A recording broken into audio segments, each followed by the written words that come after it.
Aquí estamos con ustedes. Estamos en la sesión de el tema a tratar. Vamos a hablar de los 7 pecados capitales. Ahí usted va a aprender cuáles son los 7 pecados capitales y si hemos incurrido en esos pecados. Vamos a escuchar todo lo referente al tema, los 7 pecados capitales. Adelante, señor director.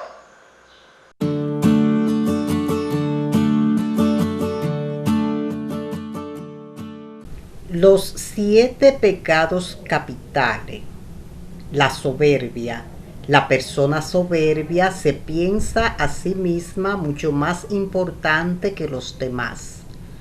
La soberbia es considerada el primer y principal de todos los pecados capitales, ya que la persona soberbia se piensa a sí misma mucho más importante que los demás y que sus vidas y necesidades, de modo que puede ocasionarles daños y mezquindades sin arrepentimiento.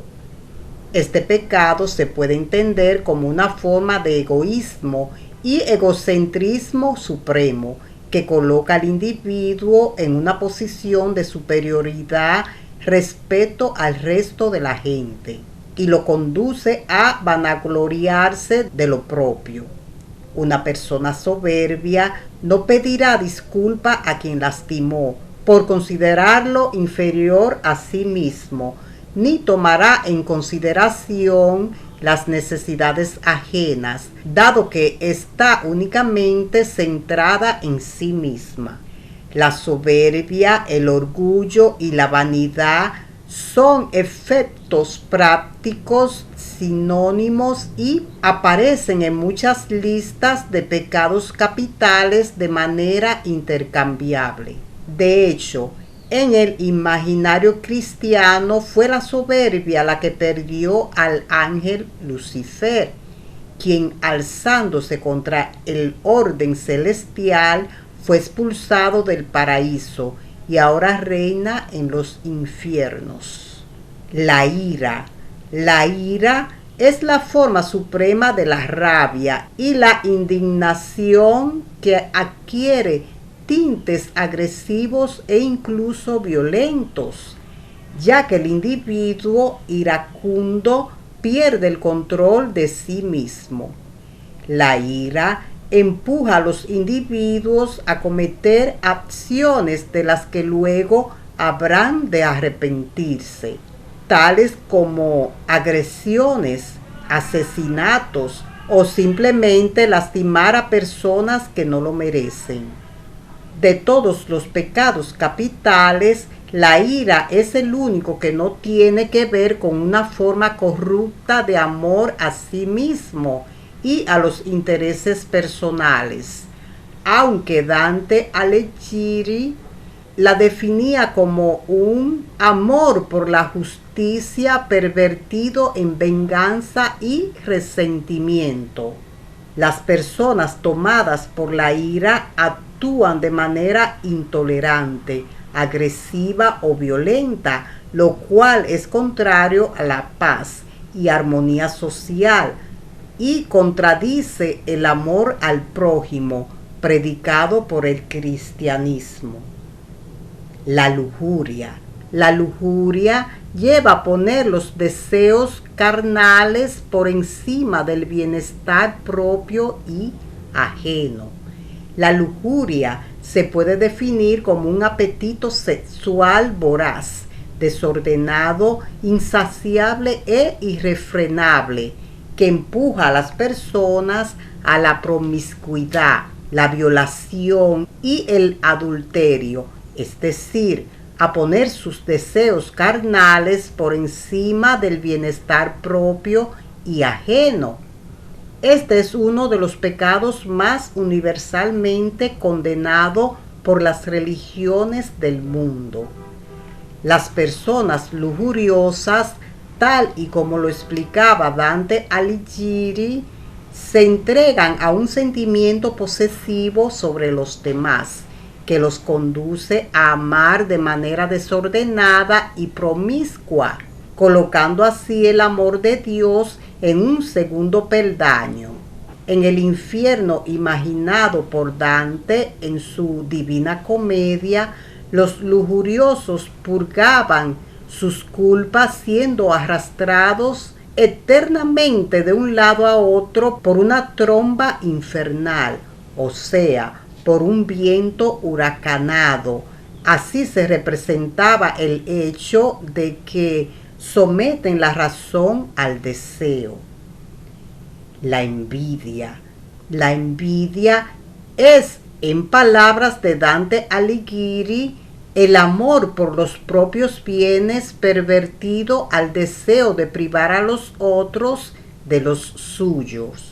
Esto quiere decir que los envidiosos desean tan intensamente los bienes ajenos que incurren en desearle desgracias a los demás, o alegrarse cuando éstos pierden aquello que se les envidiaba. De esta forma se puede entender la envidia como una forma de deseo ilimitado y egocéntrico que hace a las personas vivir el hecho de que otros tengan algo que ellas desean como si fuera una injusticia o una afrenta personal dirigida a ellos mismos. Los envidiosos así son capaces de destruir la felicidad ajena o de arruinar los bienes de terceros porque si no son para mí, que no sean de nadie. Según los relatos bíblicos, el primer envidioso fue Caín, hijo de Adán y Eva, quien envidiaba a su hermano Abel por ser el favorito de Dios. Esta envidia lo condujo a tenderle a su hermano una emboscada y asesinarlo. La gula. La desmesura de la gula es condenada por prácticamente todas las religiones del mundo. La gula se puede entender como una forma de glotonería desmedida, o sea, un deseo desordenado e insaciable de comer y beber, lo cual empuja a las personas hacia la adicción y el despilfarro. La gula lleva a las personas a consumir mucho más de lo que realmente necesitan, o sea, a consumir por el mero acto de consumir y no para sustentarse. Esta conducta de desmesura es condenada por prácticamente todas las religiones del mundo, al igual que la lujuria y la avaricia. En la Divina Comedia de Dante, el círculo infernal de la gula sometía a los penitentes a un hambre o una sed atroces. Pero cuando intentaban comer los frutos hermosos y carnosos de un árbol, las ramas se retiraban fuera de su alcance. Y cuando intentaban tomar el agua de los lagos, ésta se le escapaba entre los dedos sin que pudieran probarla. Por otro lado, las drogadicciones también entran dentro del pecado de la gula. La avaricia. Los avariciosos pueden incurrir en acciones reprobables como la traición, la mentira o el robo. La avaricia o la codicia consiste en el amor desmedido o irracional por los bienes propios, de modo que se antepone su preservación al bienestar propio y de los demás.